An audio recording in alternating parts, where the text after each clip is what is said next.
Are y'all ready to roll? Let's go. I have been looking forward to this episode since I got the script because white tears is one of my favorite subjects. I can't wait to call that out.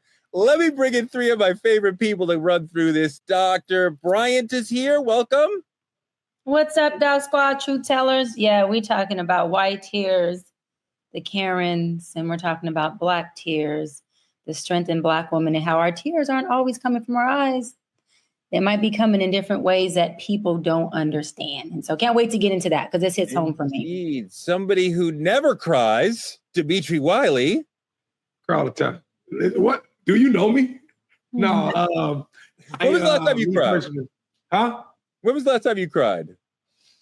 Last time I cried, maybe probably like 3 weeks ago. I have an aunt battling some health issues, and we pray and we cry together. That's just what we do. But yeah, very in tune with those lovers. I see you. I know you know. It's a pleasure to be here. You know, I appreciate you said that, Dimitri. I want to cry sometimes. There are moments when I get that feeling, but I'm so deeply socialized to not cry that it doesn't even come out. Yeah. Lauren Lake, maybe you could provide some advice, some therapy for me. Let it go. Let it go. Yeah, nothing wrong with having a tear. Nothing wrong. My daddy was emotional and strong, but yes, he could cry a tear of joy, of frustration. I love that about him, and I try to give that to my son as well. Although we do have to make sure we're not just raising people just run around crying all the time. Sure, of course. Dr. B. Of course. I mean, you know, I think it's okay for men to cry. Yes. I am okay with being emotional, but I'm so deeply socialized that it just won't come out, you know. But you feel it and let yourself feel it. It's okay. It's okay to let yourself feel it. Right, Dimitri? It's okay to let yourself This is true. True statement. Let's get into some heavy topics today because we got the big, difficult things to run through today. Our friend Tyler Perry, we respect him. He's in a lot of hot water. Actor Derek Dixon has filed a $260 million lawsuit against Tyler Perry, citing sexual harassment, assault, workplace retaliation, other things. Perry denies all of this, calls it a fabricated scam. But goddamn, this is a hell of a story for Tyler Perry to deal with, and our community is talking about it in a wide variety of ways. Let's look at what my friend Don Lemon had to say and what my man Jason Lee had to say. Just looking at this lawsuit, Jason, I don't know. I mean, $260 million. Like, come on now. Listen, Don, let me just cut straight to it. I recently have been getting to know Tyler, and because we wanted to honor him this year at my award show, which we're honoring you, by the way. I have found him to be very professional, also very respectful. Now, that's not to say that nothing could happen, but let's like unpack this a little bit. None of us have ever heard from Tyler Perry's lips that he was gay. So this is also an attempt to out him and an attempt to embarrass him. And most celebrities who don't have the resources will fold under the pressure because they just want the headline to go away. If I tell somebody right now in the DM, which I probably have, yo, you're fine as shit. I want to sleep with you. Where is that worth $260 million? I'm a single man. Men walk up to women in the club every day and say, hey, I want to sleep with you. And women have the right to say no.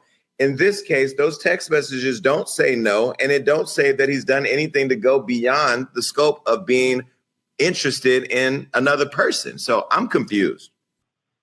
Jason makes an interesting point. This could be partly about trying to out Tyler, who has not himself confirmed or talked about what he does on his own time. Actor Alan Payne from House of Payne had issues with Tyler behind closed doors. Alan has since gone silent. Last year, Christian Keys suggested in a post that he was harassed by a powerful black man. That's Alan, a powerful black man in the industry, and he's since gone silent.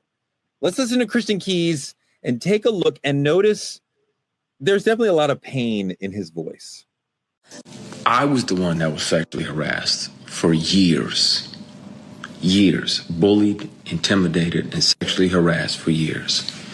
You get a grown-ass man that knows that you're heterosexual and you're sleeping off Hennessy in his guest room, and this dude tries to climb into bed with you.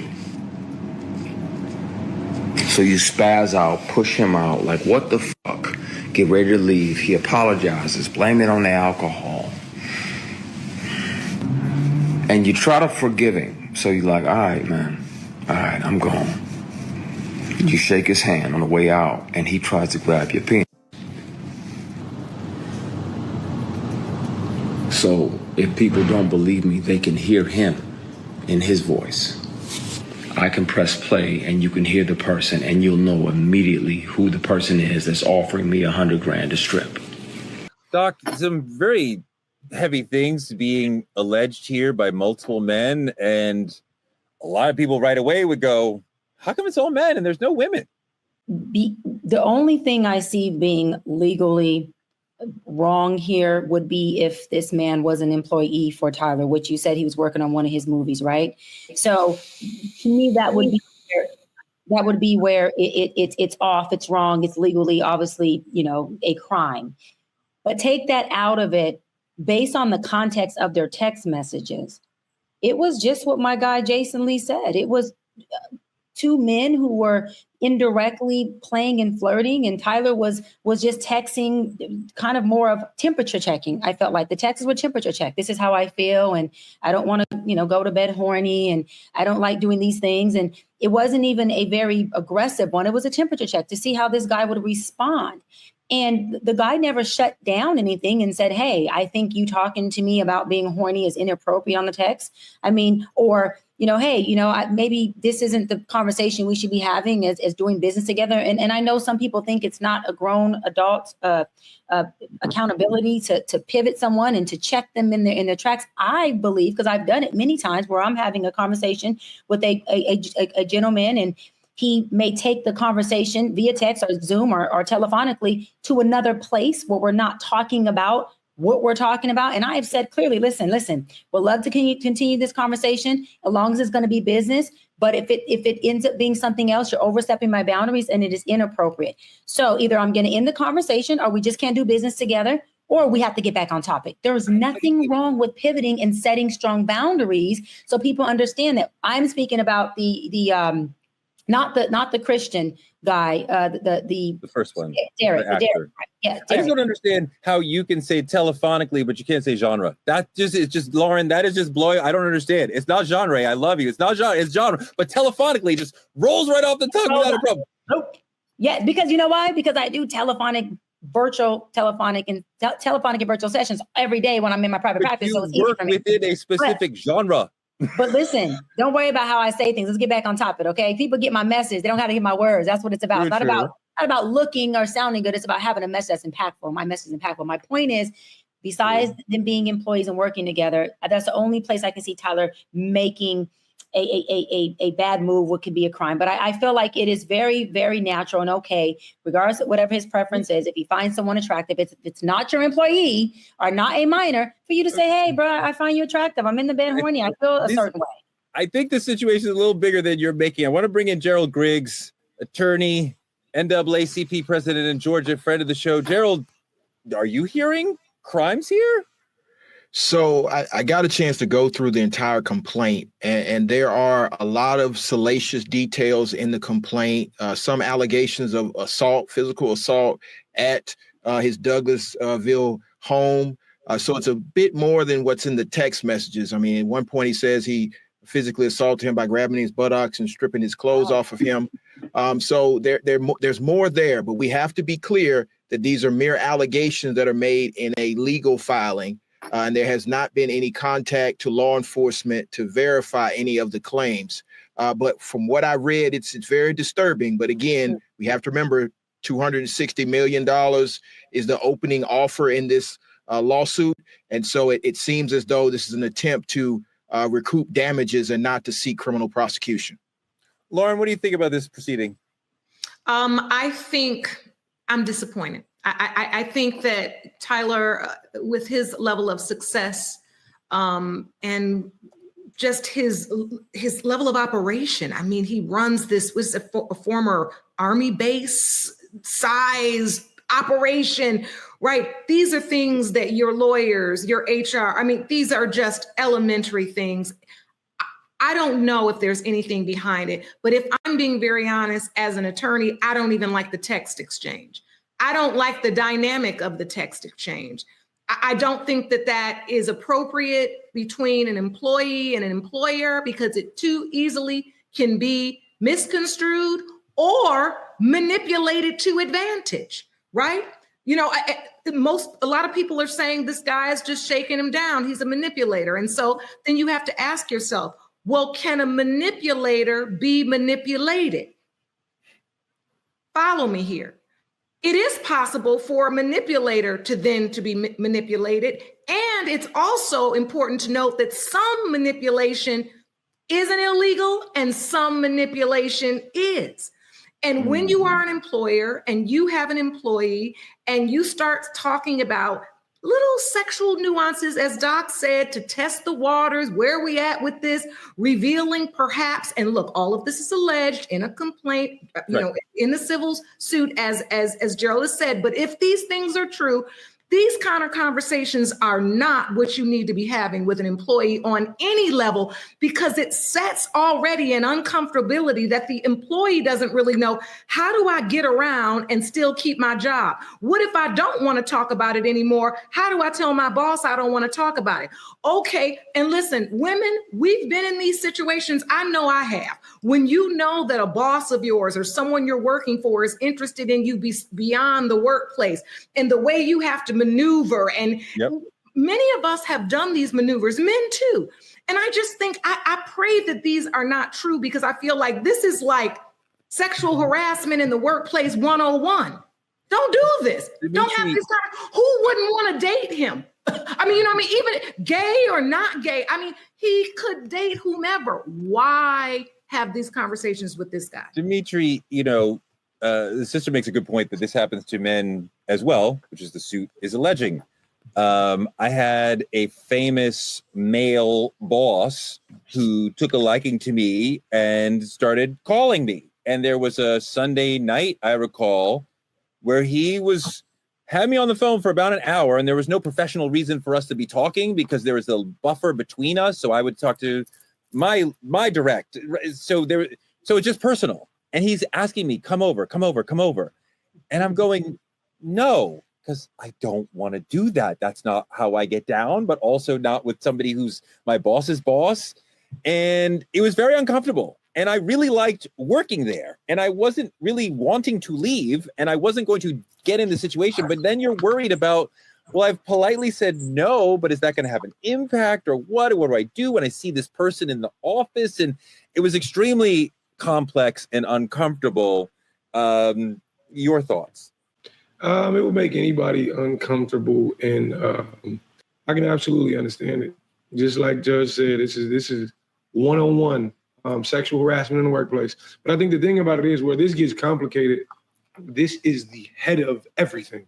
This one move ends your entire career. So for me, his sexuality being in question with this, I think I'm just speaking for the people I know, we all kind of thought Tyler, you know what I'm saying, maybe swung that way from the caricatures to the, mannerisms to whatever the case is. It was already in people's mind. But to bring it to the forefront, I think that's the threat that they're trying to pose. Because this is new light. No, if Tyler's never said it, it's never been confirmed. So to bring that, they want that to be the threat to Tyler. Tyler's been, if allegedly from the victims and the time periods, he's been doing this for quite some time. I think there's a man, just my opinion, I think there's a man attracted to man. And to Judge Lauren, she asks, why? You can get anybody you want. Why? Again, it's the psychology behind it. I want what I want, and I'm going to do whatever's necessary to put me getting what I want to the forefront of the conversation. That's investment in careers and all of these things. So it's a psychology behind it. If you're in a position where you can get anybody you want, which I imagine he probably is in his life, but then Dimitri, if he decides he wants somebody who's not sure or doesn't want him back, well, now we're in a position where the guy who never really hears no is saying, I want that. And, and I mean, when you talk about Christian and Alan Payne, there's a lot of smoke there. But can I say something? what's amazing me is that because these are men presenting themselves and coming to the forefront, this is getting a lot less light than it should. If this was a woman, this would be everywhere. Like if this was a woman that Tyler Perry has done these things to, this would be everywhere. I'm seeing more attention on Tyler Perry's new movie on Netflix. What if Tyler was a woman? What about that? What if Tyler was a woman? Making suggestive comments and such to a male. I think it's similar to this situation. It get wiped under the table. I think there's the idea of a male being the victim that the world just doesn't want to accept. Yes. Fully. I think that's a problem I'm looking at with this situation. And that's a problem for me. I want to move on to our politicking segment because we have a really important conversation that we have to have because we are at war, America. We drop bombs on Iran because Israel asked us to, basically, and now we're in a crazy situation. For a lot of us, we were already laughing about this when Tucker Carlson and Rafael Cruz had a wild conversation which showed how little Cruz knows and suddenly how much Tucker actually cares about Iran. Let's watch that. How many people live in Iran, by the way? I don't know the population. At all? No, I don't know the population. You don't know the population of the country you seek to topple? How many people live in Iran? 92 million. Okay. Yeah. How could you not know that?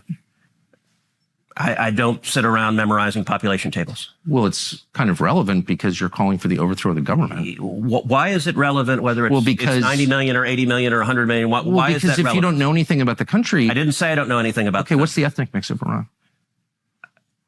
They are Persians and predominantly Shia. Okay, it's not even... You don't know anything about Iran. So I am not the Tucker Carlson expert on Iran. You're a senator who's calling for the overthrow of the government. You're the one who claims anything about the country. No, you don't know anything about the country. You're the one who claims they're not trying to murder Donald Trump.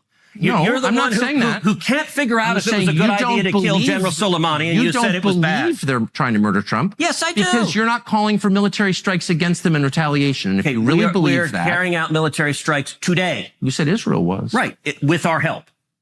I said we. Israel is leading them, but we're supporting them. Well, you're breaking news here because the U.S. government last night denied, the National Security Council spokesman Alex Pfeiffer denied on behalf of Trump that we were acting on Israel's behalf in any offensive capacity. No, we're not bombing them. Israel's bombing them. You just said we were.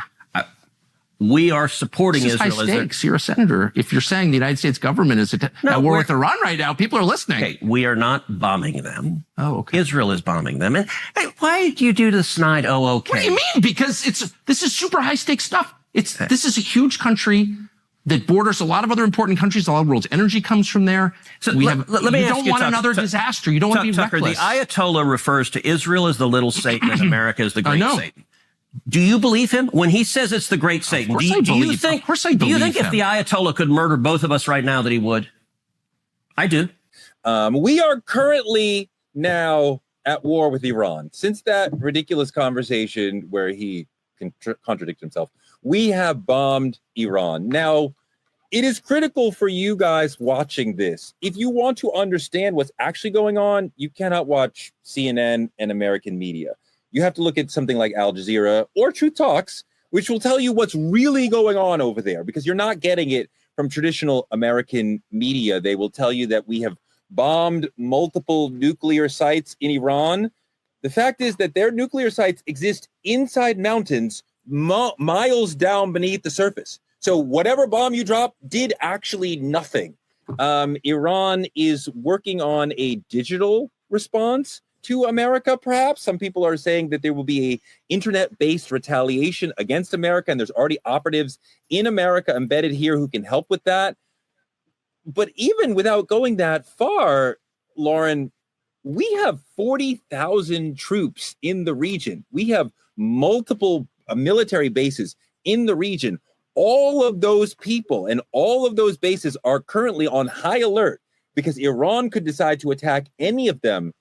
And I don't know that Americans are ready to see American blood be spilled against Iran, a country that they can't articulate why would we be fighting them.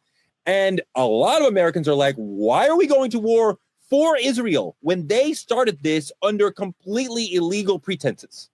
We're overwhelmingly not ready to go into this war. I mean, we're shouting it from the rooftops, and yet no one's listening, right? And here comes Trump with his little Article 2 power that he knows he has because presidents have used it in the past, and he goes over there and, here we go.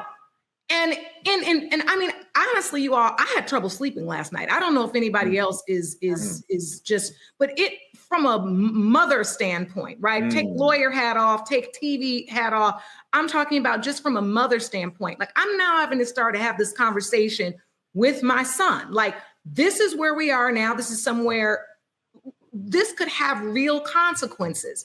And I think the majority of the American people were not wanting to do this. I mean, I'm listening to Tucker Carlson, like word for word, like, oh Lord, I'm going toe to toe with Tucker. He's actually asking my questions. I'm actually agreeing. You all, this is insanity. And I mean, I'd like to hear, Gerald's here too, and I'm so glad you're here because you're definitely work more hand in hand with government and all of the things with the NAACP. What are the thoughts? Are some of your colleagues reaching out to you? What is the thought behind this? And what standing do the American people have at this point? He's got like 48 hours that he needs to engage Congress after he's done. Has he done that? Well, let's unpack that because I spoke to a former congressman this morning to understand exactly the legal point that you're raising. And traditionally, Congress authorizes war. So the president would have to go to Congress to have an act of war. Since 9/11, we gave the president the ability to declare war. And I may be getting the language there wrong, but because of 9/11, right? He doesn't have to. He can launch an attack without going to Congress first. Now he will have to report back to Congress. This is what I'm doing. The report back, Gerald, will be our base got attacked here. And this number of soldiers got killed. And I can't imagine how Trump would explain to America, this is why we're in this situation. So what you have to understand is after 9/11, the Congress ceded some of its war power to the president for an imminent threat. And so he has 48 hours to go back to Congress to report. So that's why he was able to launch these attacks. And so as you've all stated, we've been watching this with bated breath. I was driving back from Albany, Georgia, when my phone started buzzing saying the president had tweeted that he attacked Iran. I'm sorry. And so the first thing that went in my mind was, oh my God, we're not ready for a land war against one of the most imminent regimes that has been, against America for a while. And so to hear the logic last night for 10 minutes of him just saying things that probably won't bear out to be true, and then to understand many of our family members and our friends are going to have to go over into the region or already in the region, the 40,000 troops that are already there, the military bases, the ships, the submarines, for what? This president ran on a platform of no more forever wars. He criticized the withdrawal from Afghanistan, but now we're going into the biggest beehive in the region. And for what reason? We have to remember history now. What happened in Israel was about Palestine, and then they attacked Iran. To understand that there's an aggressor in the region that's not working in the best interest of the region. And now 100%. They have to fight with the biggest power in the region that potentially has nuclear weapons. And so I don't understand the rationale without making the case to Congress. If he wants to go to war, he needs to make the case. And I don't think the case is there. And where's the imminent threat to us? Dimitri, Israel has made Jewish people around the world less safe by being so bellicose vis-a-vis Palestine, right? And people are protesting that in a righteous way. And some people are doing tragically horrifying things toward Jewish people, which we do not support. However, we understand psychologically, Israel is creating a situation where the world is less safe for Jewish people. That aside, Israel is now doing something that is making the world less safe for Americans. Any building in America could drop at any second right now. If you think that Iran would never come here, that's insane. We are a giant, very vulnerable target. And we are basically a bull in a glass shop, acting like we can't get hurt. You know, over there, Dimitri, they're used to bombs. So a building falls down, they don't freak out. America, one building fall, we will freak the fuck out. And we will probably not want to be in this war at all. We can't even handle a snowstorm here in America. Anything unexpected. So, and then we go call for the unexpectancy. Like, we send the first shot, knowing we ain't prepared for the fight is insane to me. But, you know, I think what gets me the most is that we're not just scattered on the fighting aspect of it, the war aspect of it. We're scattered all together, like all at once. Like we're screwed on a global stage when it comes to us in America. Like, if you really pay attention to it, we have no like unified media or anything. Like, you're announcing this over a tweet. You're saying this through Twitter. My grandma ain't got no Twitter. She probably needs to know this information. You know what I'm saying? Like, the thing about it is, this should be public service announcements. And we making it seem like, oh, this is just another thing here and there. We're bigger than them. We can handle this. It's terrifying. Lauren, you know, for our entire lives, unease in the Middle East has been a constant headline that keeps recurring. And it's been about Palestine. It's been about Israel. It's been about Iraq. It's been about Iran. It's been about Kuwait and Qatar. I mean, and you know, you might say, why? You know, Gerald referenced the beehive. This is because America is in the region radicalizing people, messing up governments. You know, America deposed the democratically elected leader of Iran, which led them into this more religious leadership that they have now, which is part of why we're in this situation now. So America has been manipulating and screwing up the situation in the Middle East for decades at a leadership level and at a terrorism level, right? So many of our prisons there and the occupations we've had there have radicalized people there. And then we wonder why they're so bellicose, why they're so warlike, because we're occupying them and we're in their face killing their people. We are notorious in this country for throwing the rocks and then hiding the hand. I mean, that's just something that we've been in. And before we move on, though, I have to say this, because when Gerald said this, I thought this was an important point that we kind of skipped over. When you describe what the president's power was, and we talked about this, yes, other presidents have done it under Article 2. The threat needs to be imminent. And I yelled out, and I need to get to this point. Where was the imminency? Where was the imminent threat? And I mean, I'm stuck on that. Well, let me give you an answer. Let me give you an answer. Please do. And I want to ask this too. The 51st state is under an imminent threat. Okay. So, okay. And I want you to continue this. I want to add on this. So where's the imminent threat to us as to what would give him the power? Because, I mean, some people are saying he should be impeached. They should call for impeachment because of this, that this was an abuse of power. What are your thoughts on it, Gerald, in terms of the imminent, and is it an imminent threat to our country, or is it an imminent threat to our ally, which is Israel? Where's the imminent threat have to lie? Because I was sitting up reading last night trying to figure that out. Gerald, what do you think? The imminent threat has to be to the United States of America. And I understand. But Israel is technically part of the United States of America. Israel is an ally of the United States. It's not a state, it's an ally. It's more than an ally. You know that. It is the number one ally in the world. I'm just going down what the law says. Okay. Yes. And so it's an ally. And so if the ally is attacked, he needs to go through Congress to get authorization to do this. That the idea is that Iran is working on a nuclear weapon, and that sounds very familiar. We were told a few decades ago that a certain country had weapons of mass destruction, and so we had to go in. And so we went in twice, and twice we saw no evidence of weapons of mass destruction, which led to the Twin Towers falling, and us the 20 years war in Afghanistan. So in order for us to fully ground this in history, we have to understand we've done this before. Right. And so for the president to unilaterally act when there was not an imminent threat, that's why individuals are calling for an impeachment. And that's also why elected officials on both sides want him to report to Congress about what's actually happening.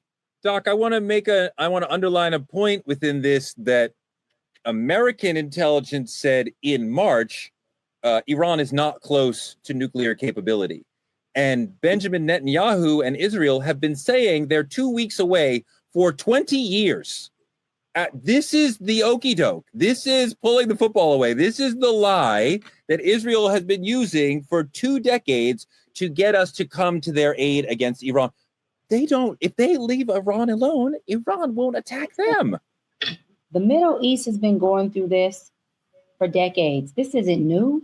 This is about Trump coming in and doing his bully tactic for power and control when it comes to the U.S. president and his leadership.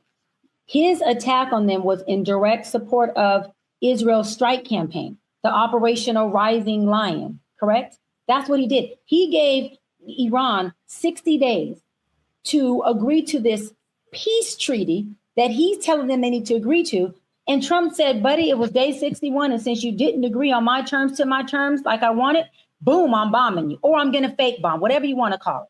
OK, this was about the power of Trump saying, I'm going to put pressure on the ultimatum that I gave you.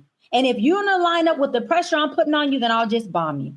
And we don't care about the people who are there, the 40,000 military folks, personnel that are there. And we're not also going to tell our people in our country that we're going to bomb you. And we're going to have our senator come on there and sound incompetent as hell, totally disconnected from my cabin, and not even understand the strategy of what we're about to do. The senator told the U.S. people 24 hours before bombing another country, You don't know. we're not bombing anybody. So what I'm saying is this is not even just the leadership meeting at the head, which is Trump. We're talking about the people in his cabin, the senators, our elected officials, having no clue as to what is going on in the country with the people that they are serving. That's the part to me that is the most scary. It's one thing to make a decision. We don't even know the decision you're making, and then you're lying to us, or you're incompetent, or both, and saying, we're not bombing anybody. All for Trump to say, hold on, Torre, you didn't listen to me on the 60 days I gave you to come to a treaty. Yeah. In a Middle Eastern region that has been at odds for decades. You thought these people were going to just wake up and say, because you're Trump, we're going to come to this peace treaty. We're going to sign. Everybody's going to stop bombing. Come on now. Hey, Gerald, one thing that I noticed in all this, because we heard for a very long time that Israel has an iron dome and no one can attack them. And even Trump said we should have something like that, right? And he started working on maybe we have discovered that the Iron Dome is not a dome, and it is not repelling most of Iran's rockets into Israel. And Israel is dealing with a very serious military problem. A lot of very real buildings over there are falling every day. It's been about 10, 11, 12 days that their buildings are falling, and that is going to continue. Americans are probably nervous, and they should be nervous because Trump has walked us into an horrific situation. And I don't know what's going to happen. And I don't know how to tell people not to be nervous. Well, it's right for them to be nervous because we are still not talking about another key crucial impact of this. Iran has allies, namely Russia and China. Yep. And so if you study world history, it's events like this that lead to two sides forming and a big war coming. Now, I'm not being facetious to say this could be the opening shots of a world war, but he needs to understand that the American people need to know what is happening in real time so that they can make the decisions through their duly elected bicameral House, the Senate and the House, to make a decision on whether or not it's in the best interest of this country to go to war.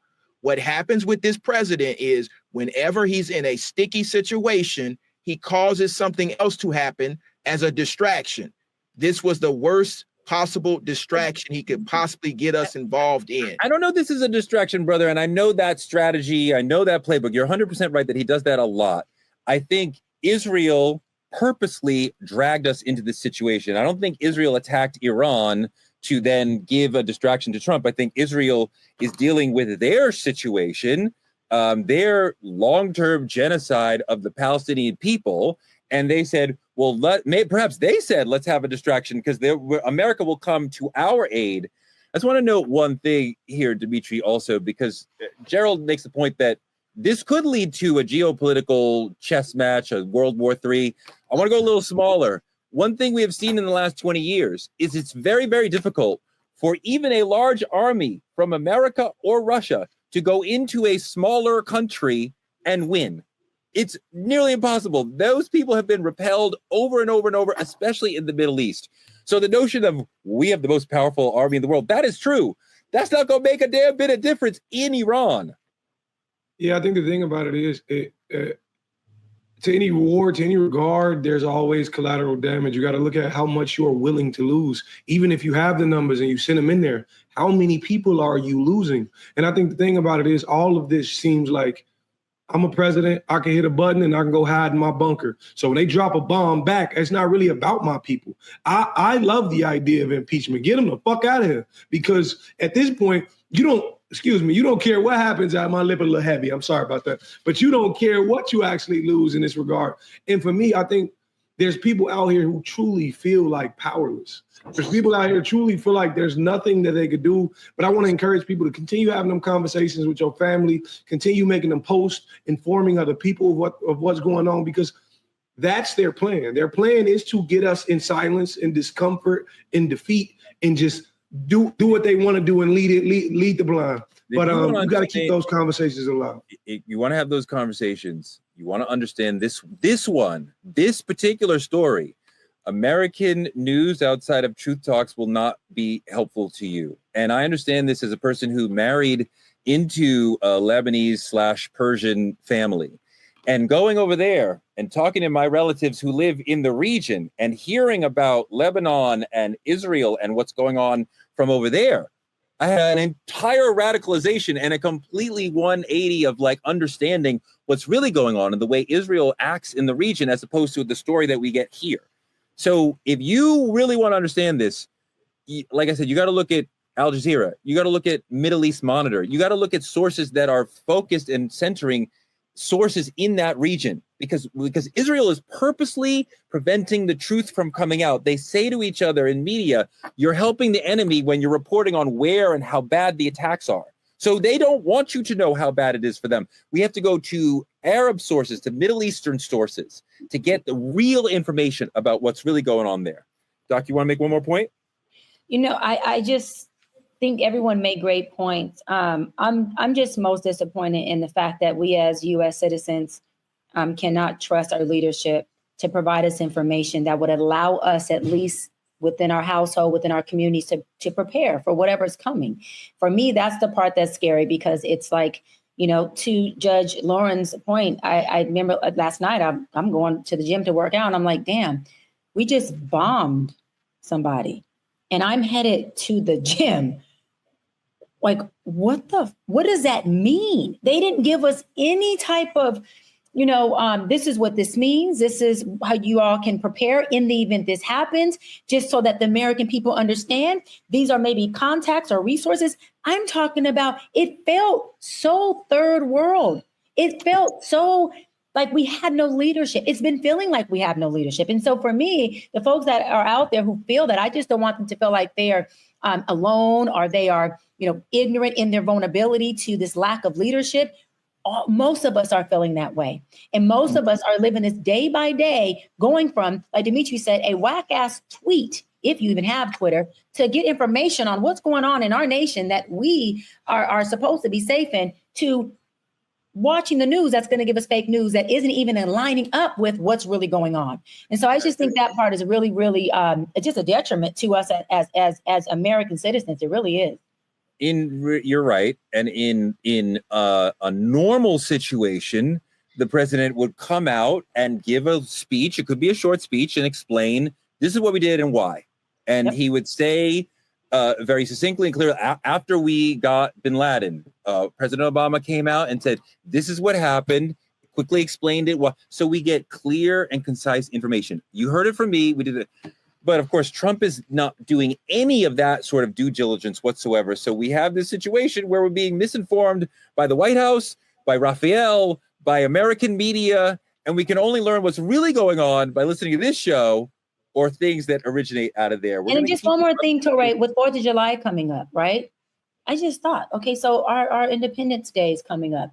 Is that going to be a vulnerable, holiday for anyone, the Middle East or Iran, to even say, hey, this is. So I'm looking at all these different, angles. And again, with leadership who's not giving us any resources, it just feels like we are very wide open in ways that we shouldn't feel like we are. Not with the military that is the biggest, baddest, strongest military in the world. There should be a lot more of a provision that we feel from our leadership. So hold on, let me get out of here, Joe, because I want you to be a big part of the next topic, because it's Iran does not have nuclear weapons, but white women do, and it's called white tears. And when they start crying, shit goes nuts. White tears summon cops, black tears summon suspicion. From barbecue Becky to permit Patty, we have seen this over and over. A white woman starts crying and everyone freaks out, coming to her aid. It's disgusting. And we want to talk about how white femininity weaponizes privilege. Can we see the infamous barbecue Becky tape that we've all seen, but I want to bring it in. I hear you have a problem with these gentlemen having a barbecue here at the lake. What's going on? Now she don't want to talk. She doesn't want to talk now. It's illegal to have a charcoal grill in the park here. No, it's not actually. I just looked at the map. It says this is a designated barbecue area. No, not for a charcoal grill. No charcoal grills are allowed. Do you want to see it? Can you give me the card back? Huh? Can you give me the card, you thief? Police, she stole my card and she's walking away from the crime scene and she's crying about it. I am now walking up Brooklyn Avenue, and I'm going to enter the Quick Stop just so that there's another person to please me. Know that as she exits into wherever she's going to be going to the she's Quick Stop exiting with Brooklyn my Avenue property. and She stole my card. Street. She stole my card. She's trying to escape. She's the one that's actually doing illegal activity. She's the criminal. I can't believe you're trying to call people on crimes and you're the one that steals shit. That's crazy. No, I do not see the police. I am now on Brooklyn Avenue and Merritt Avenue. So they can give me my card back. I really do. I would love to explain this to them. I can give them all the footage. All of it. We have witnesses and everything. Nobody is touching you. Nobody's bothering you. You're the one that came at us. You're the one that sat there for 2 hours being mean to some 2 black men because they're barbecuing. That's what's really going on. I am going to be inside the Quick Stop at Brooklyn Avenue and Merritt Avenue. Can you give me my card back? You think I can't keep asking for this? Can you give me my card back? Please leave me alone. That's really triggering to watch. Doc, the sort of white woman tears thing we all know about. Part of my question is, do they know what they're doing? I once did, back when Twitter was a whole thing, I did a poll. I challenged my white female followers to admit that they understood what they were doing. And several people stepped up and said, yes, you are socialized as a teenager to understand that when a girl starts to cry, the room will stop and everybody will turn into what she needs. And everybody will say, how does she get what she needs as fast as possible? And I think they absolutely know what they're doing. That was your first question? My first question, Torre, was, girl, if you don't put that phone down and snatch your damn card back from this lady, and you could record after. That's how I felt. It's like, this is the thing. it's always looked at like the Black woman is the antagonizer. We are the aggressor. Our needs don't hold value. Our voices are too loud, but our message is too low. And so when you have all of that versus the white women who her tears are screaming from a mountaintop, right? Everyone's supposed to adhere to that, stop to that, and put action to that, because there's power in her crying, because her cry is for help. And the Black woman's cry is, we're tired, we're exhausted, we've been fighting for so long. And so because of that, right, we're looked at as the come out of the ring and come out of the cage and being in the lion's den per se persona.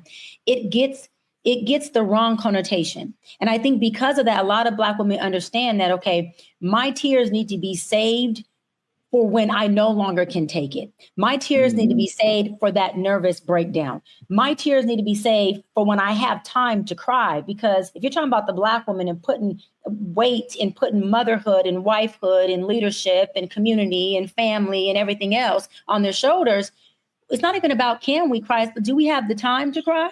Do we have the space to cry? We got shit to do. What has crying done for us? And when we do cry again, that is called an emotion. And I'm gonna go psychological for a little second. When you're not used to being able to have your emotions work for you, you build a bad relationship with emotions and you start to suppress them instead of externalizing them. When your emotions, like white women, have been validated and coddled the whole time, you have a good relationship with emotions. So you crying and feeling them is something that you get rewarded for, and you get an action that results something positive for you. So what am I saying is that the Black woman has that narrative anyways that says we don't have time to cry. We got shit to do. So so our tears show up a lot of times where they're externalized of we're fed up, we're tired. So it may look aggressive, and it does look tired, and it does look fed up because we are fed up. We're not aggressive. We have feelings, we have emotions, and we have weight that we always are not able to give to somebody else to carry. And our crocodile tears aren't always something that is solidified and coddled and respected. Lauren, I think white women know what they're doing when they cry, and they know the power of their tears to get them the help and the attention and the centering that they are asking for. Do you think that they are doing it on purpose? Yes, the precedent has been set. I mean, look at the past centuries: Jim Crow, lynchings, Emmett Till, God rest his soul. I mean, this is not anything new. As I talk about it all the time, it's a colonizer's playbook, and this is how they run it. White women are raised and socialized to know this, right? And use it, right? It's part of their power, right? Well, Black women, we see our power in other ways. They see this as part of their power, because often white women are socialized to be an extension of the male, an extension of the man. So right? So my cries go directly to the power structure, right? I'm connected to the light bulb. And so then when I cry, that connection goes up and boom, things happen. To Dr. P's point, for Black women, that's a whole different story. And so, yeah, I do think they know exactly what they're doing, wreaking havoc all over town, everywhere. And I think it's dangerous. Look at what happened in Manhattan. The gentleman, I can't call his name, who was bird watching. Yes, and all that went down. And he was graceful enough to say he doesn't want her to lose her job. No, she did. She did. Yeah, she need to. She need to have a lot happen, because that was all purposeful. And it's a little switch that they know how to pull, and it's dangerous. Dimitri, it's dangerous. To the point where, let me say this last point, because I'm gonna be very honest, and this, you say it's true talk. As a mother of a young Black son, I have had to school him at age 14 what he will and what he will not do in the presence of a white girl or white woman, because of what her misinterpretation or her uncomfortability may cost him. I appreciate the lesson, Dimitri, and we have to give our children, you're going to give your son that same sort of lesson, but we can't always control it. I'm thinking about a situation that happened to me out of the tennis courts like 3 weeks ago, where I had a dispute over a court with a white woman who we were just talking, and she said, "Oh, I'll just call the police." And now I'm nervous and like, what's going to happen when the police, are they going to believe me? And then when they came, she said out of nowhere, he assaulted me. This is a true story. She said, he assaulted me. I had never been within 12 feet. We argued. I cursed her out. She cursed me out, but I didn't touch her. I didn't even get anywhere near her.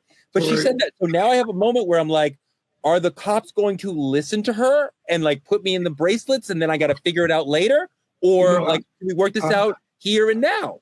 And like, do you yourself, as a father and as a young man, worry about the power of white female tears as you move through the world, that anybody could say he did it, and next thing you know, you're in the sauce?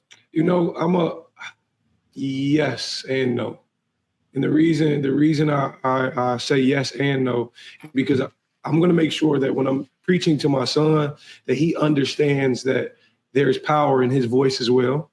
I'll tell you about a very similar situation. I was working out downtown at this gym. I've been going to this gym for probably like 2 years. I was probably like 22 years old at the time. I'm on a treadmill, headphones in, white lady come tap me on the shoulder. She said, "What are you doing here?" I said, "Excuse me?" She said, "How can you afford to be here?" Oh, no.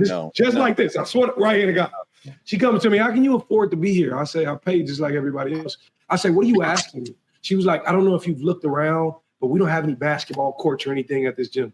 So I swear to God, like right here to God, I go to the front desk lady and I'm like, I'm being like harassed by this young woman here. Mind you, I'm calling a young woman, trying to be respectful. She's probably like 60 years old. And she's like, I'm being harassed. She lost her membership. She lost everything. She had to go and get up out of there, escorted her out. But the thing about it is, there's power in being, attentive to the situation, to say, I'm not going to let this get me out of character. I'm not going to let this change who I am. Now, it'd have been completely different if she snatched my headphones, you know what I'm saying? And she took possession of my property. Then my emotions may be riled. But it's important to, I think, advocate to the ones growing up that composure is a big deal, because once you break that composure, now you give them justification in the minds of these police officers who have to pull up and review this situation. If I'm the one yelling and angry and she's quiet and crying, you know what I'm saying? They're going to view it how they view it. No, it's a great point. It's a fantastic point. I mean, like, it's about how we have to maintain our composure and dignity in moments when they don't. But when we do, we can have that power. I want to roll a moment that speaks to that. Remember Permit Patty? This woman don't want to let a little girl sell some water. She calling the police on an 8-year-old little girl. You can hide all you want.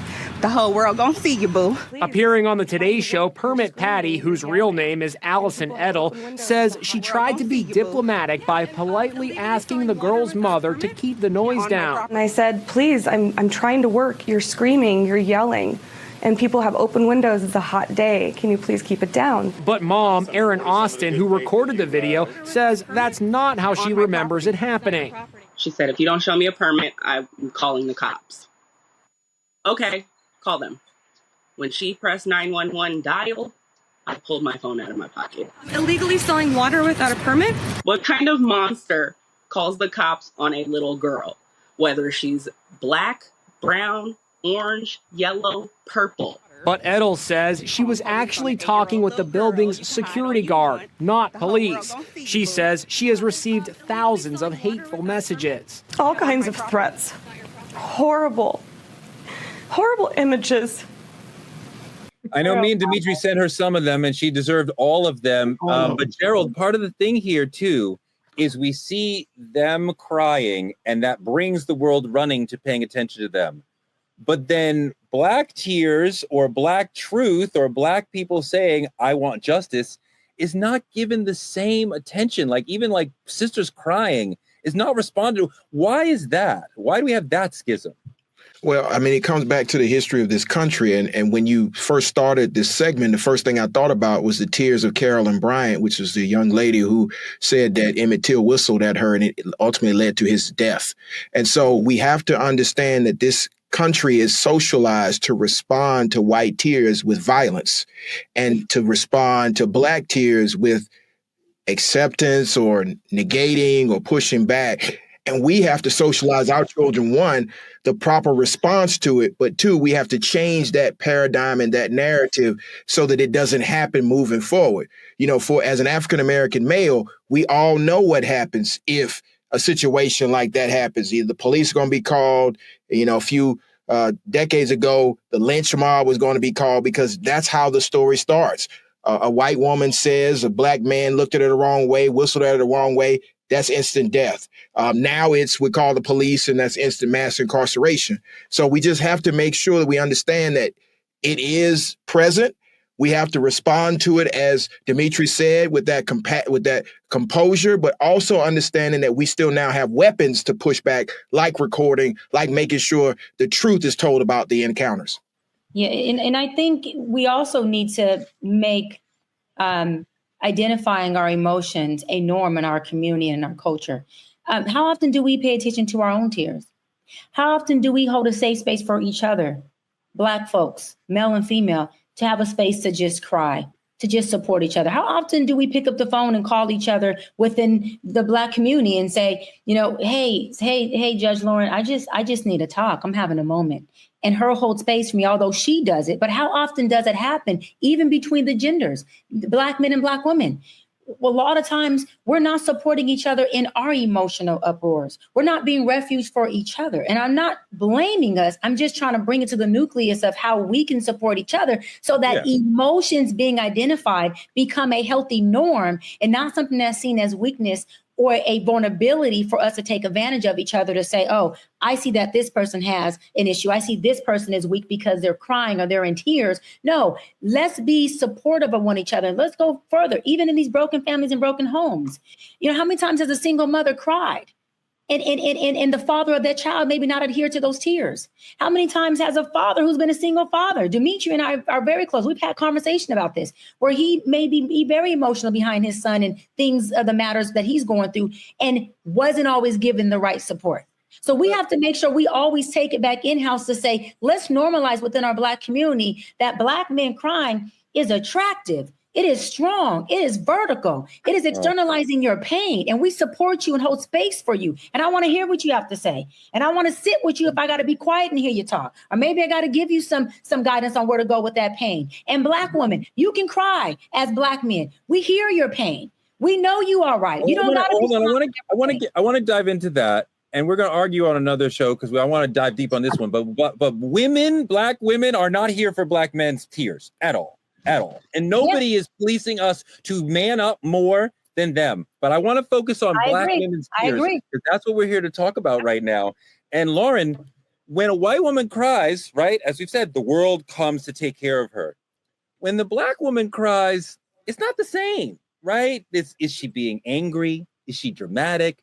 You worry about getting into the ABW stereotype sort of thing, or she's a mess. It's not seen as like, oh, we must protect the damsel. It's like, what's wrong with her? Why isn't she strong enough?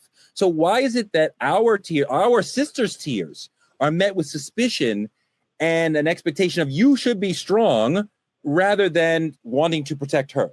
Because it's just I always talk about this because it's the truth. It's just an extension of the plantation. Black women were supposed to be emotionless caregivers, right?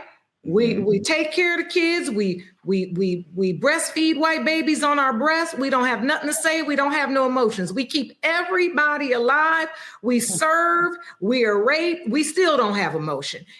Nothing in a Black woman's life is supposed to require us to emote. And I hate this, but we are an extension of that. We are an extension of the silent tears, the silent fears. We still deal with that and have to, as Dr. B just said, we have to war ourselves out of that and give ourselves permission. I'll also say I'm very guilty of having to make an appointment to emote, right? I'm a very fiery person. I'm passionate about things that I love, and I'll cry at a Hallmark commercial in a minute. But when people think I should be crying, I'm not crying. And people are always looking at me like, that's so interesting that you never cried at your father's funeral, but you'll cry at this. And it's like, yes, because there I had to produce. I had to hold it together. I had to make sure things happen. And if I get deep now and I can sit down in Dr. B's office and pick through this, I maybe didn't think that if I fell apart, anybody could save me. Way. Gerald, I appreciate the ways that we are talking about these sort of people, giving them names like Permit Patty and Barbecue Becky and even Karen. But there's like a cutesiness to all these nicknames that to me sort of like takes the some of the sting out of it. Like we understand because of our cultural competency that Karen is a villain. But Karen, the word, does not sound like a villain, right? Barbecue Becky sounds like somebody who we could have fun with, right? So I feel like in a lot of the nicknames, we are presenting the story in a way that brings some of the pain of it down in a weird way. What do you think about that? Yeah, I mean, it's more code switching. You know, we have to understand that our people are engineered to make sure the message is translated to our community, but it's lessened to the outside community, so it's not viewed as a threat. So we make laughter, we make light of situations that are very serious. So Barbecue Becky, Karen, when we truly mean these people to be the crux and the enemy in any story, but it's part of the socialization of the last 400 years. We know that we cannot be completely direct in how we feel for fear of reprisal or more damage or more danger or more being neglected and pushed to the side. So I think we're diluting what our story is, but that's part of the socialization of African-American existence in this country. Dimitri, I think that we as Black men have to do more to be sensitive to when our sisters cry and to understand what they're doing. And, you see the way that white men respond to white women's tears. Are we listening? Are we responding to Black women's tears well enough?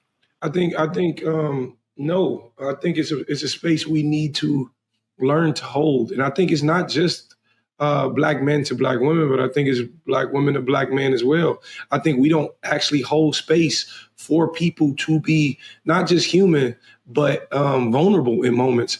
I think the thing about it is, as a young man, the first time I seen my mama cry was groundbreaking for me.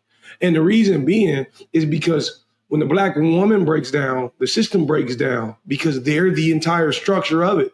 And it's almost mind-blowing to think that this person who's so strong and this person who is so in charge and put forward in every other aspect of life is human. And I think if we don't get back to that humanistic standpoint, we're making it easy for the cops to dismiss their feelings, for everybody else to dismiss what those tears actually mean. One more thing for Lauren and Doc, and we're going to go in that order and see how you guys feel about this. But let's say you're out with your man, be it your partner or your brother, either your blood brother, your chosen brother, and Karen starts attacking and like calling the police because she's crying, right? And you were there. Nothing happened. It's like a Barbecue Becky type situation. Your man did nothing. But now she's crying and she's calling the police. What do you do? Going to me first. If this is counter to probably what we're discussing, but would be my instinct. I would hand the camera to him and tell him to record me and her. And I would intervene and step in between them.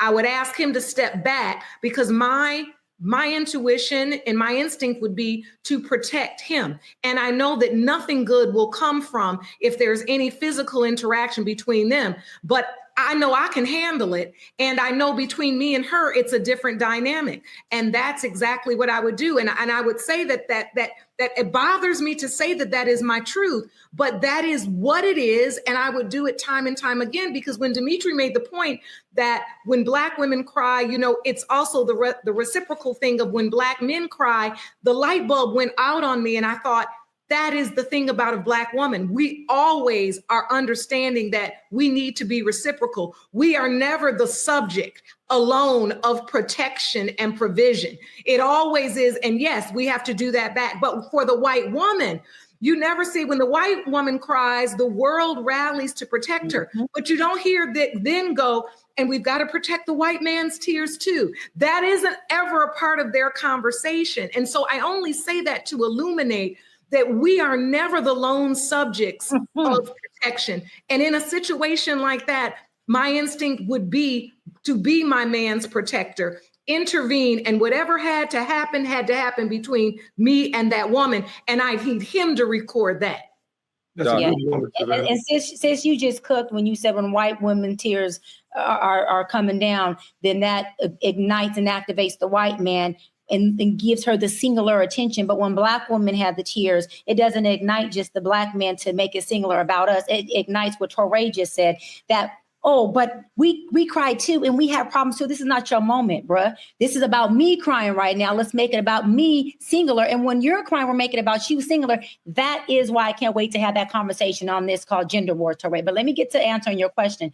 I would definitely have to echo what my sis Judge Lauren said. The only difference is I wouldn't care if my brother had a camera or not. I would definitely get in between. It would be a few choice of curse words that are not a crime that would tell her, bitch, you are tripping. That did not happen. You are delusional, and I am tired of us having to cater to your bitch ass acting up in these ways. My brother did nothing at all, and we are leaving. You can call the police, the sheriffs, or whoever else you want. I have contacts in my Rolodex as well. I'll make my calls while you make your calls. We can do it here or we can do it later. But you're going to stand over there. He will stand over here. And my brother will already know, because we have this conversation all the time with the men in my family. When it comes to a woman, no matter what race she is, if sister or mom is there, you shut up and let us handle it, because you're a man and we don't want that interaction between you disrespecting a woman. But I'm going to have to say, I'm sorry. In those moments, I'm going to use my freedom of speech to say my choice words that are not illegal, but to tell her, you are tripping and we are tired of the bullshit. I've done it before. I will do it again.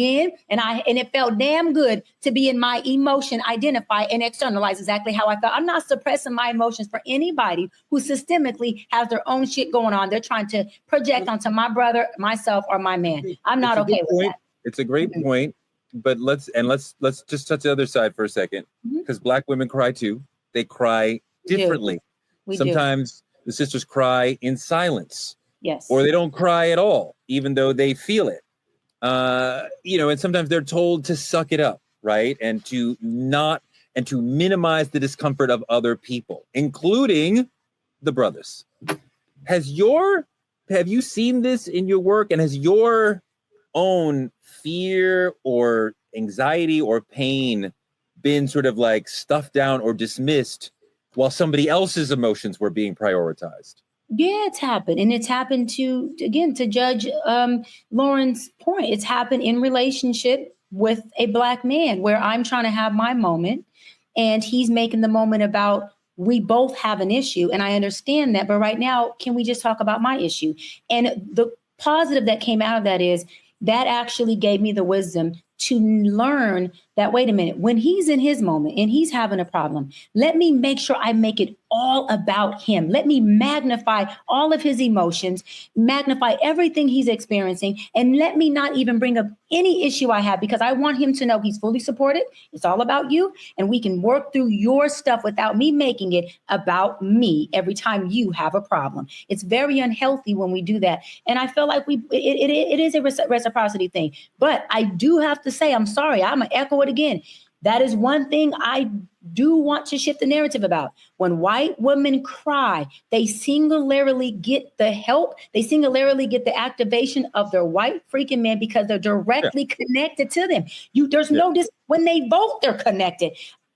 We have to change the narrative that the Black man, the Black woman, some kind of way became a disconnect. No, when you hear Black man, you should automatically hear Black woman. When you hear Black woman, you do automatically hear Black man. That's the difference in our society today. And I can't wait till we have that, because you heard what I said. When you hear Black woman, you automatically hear the covering of her on her Black man. But when you hear Black man, okay, you don't automatically hear that he's connected to covering the Black woman. That is a problem. And a lot of people don't like it, but the truth is what it is. And this is True Talks. I want you guys to go in the chat and talk about having to hold your tears in, having them dismissed, whether socially or in the workplace, but like the work that you've had to do to not be allowed to cry, because sometimes we know sisters need to cry, want to cry, deserve to cry, and for some reason society is not allowing them to cry, and that's really painful. And when white tears get more protection than black lives, we don't have a problem. We have a legacy with deadly consequences, and while their tears summon safety to them, ours are met with suspicion, silence, unrealistic measures of strength that we are never allowed to release. That's crazy. So what we got to do now is stop shrinking, stop softening the truth, stop joking about it, stop letting a single tear rewrite the story. This is Truth Talks. Let's let our emotions flow, and let's not just say it. Let's keep it real and expose it. That's our show for tonight. Thank you so much. Like, comment, and subscribe at Truth Talks Live. Watch us simulcasting right here on the Black Star Network. Can I jump in there before we end that real quick? Can I jump in there before we end that real quick? I just want to leave a message to my black women. This is a final note. I want to let you know that if you're a black woman and you holding it all in, this is a reminder right now. You ain't got to be strong today. You don't. You don't have to carry it all. You are allowed to cry, to grieve, to be messy, to say, I'm not okay. That is not a weakness. It is your truth. Like you said, this is Truth Talk story. It is your truth. And you don't owe anyone silence for their comfort. You do not. So let it all out. Call your friend. Call me. Call Torre. He ain't gonna text back, but go ahead, Torre. I just wanted to make sure they knew that. I just wanted to make sure that's beautifully said and really important. That's our show for tonight. Like, comment, and subscribe at Truth Talks Live. Watch us simulcasting right here in the Black Star Network after Roland Martin Unfiltered, the best lead-in in the industry. Support Black media by going to Cash App at Truth Talks Live. Visit truthtalkslive.com to advertise or become a VIP member.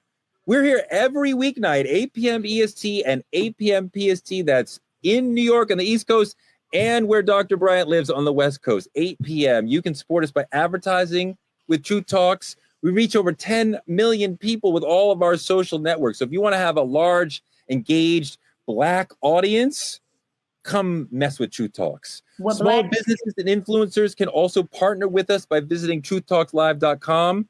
We want to thank our supporters, Juanita Madi, Kyla Carr, and Benjamin Gomes, for their weekly support for the truth. If you want to be in our credits, hit that Cash App and show your love. We have more people, Robert Jones, Dr. Weta Waltreese, and Theodore Gordon joining the crew. So thank you so much for the Cash Apps and appreciate you supporting the show.